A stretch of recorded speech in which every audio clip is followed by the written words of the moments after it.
ఈ వీడియోలో attendance dashboard ఎట్లా ఉంటుందో చూద్దాము.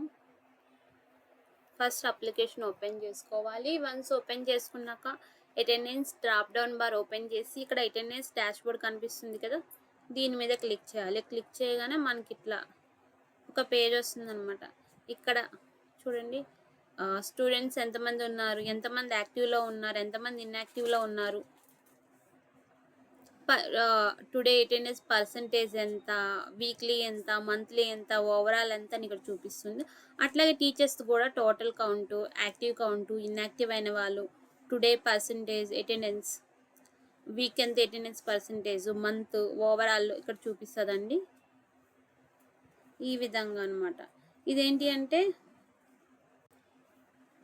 స్టూడెంట్ ఇన్యాక్టివ్లో ఉన్నది అండ్ యాక్టివ్ పర్సెంటేజ్. ఇది కూడా టీచర్ ఇన్యాక్టివ్లో ఉన్నది, స్టూడెంట్ ఇన్యాక్టివ్లో ఉన్నది.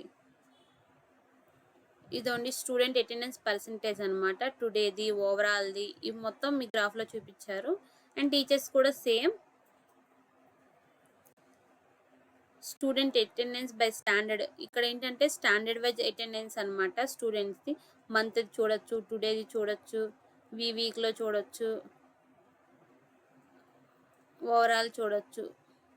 ఇగోండి స్టాండర్డ్ వైజ్ అనమాట.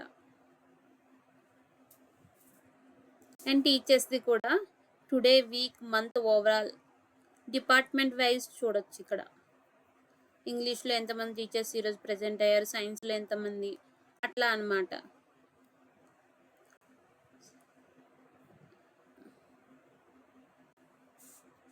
అండ్ ఇది standard wise attendance percentage. LKG ఎంత, ఏ సెక్షన్లో ఎంత అటెండెన్స్ పర్సెంటేజ్ ఉంది, బి సెక్షన్లో ఎంత, టుడే ఎంత, వీక్లీ ఎంత, మంత్లీ ఎంత, ఓవరాల్ ఎంత, అట్లా. ఇది కూడా డిపార్ట్మెంట్ సేమ్ అండి. టుడే పర్సెంటేజ్ ఎంత, వీక్లీ పర్సెంటేజ్ ఎంత, మంత్లీ ఓవరాల్ పర్సెంటేజ్ ఎంత.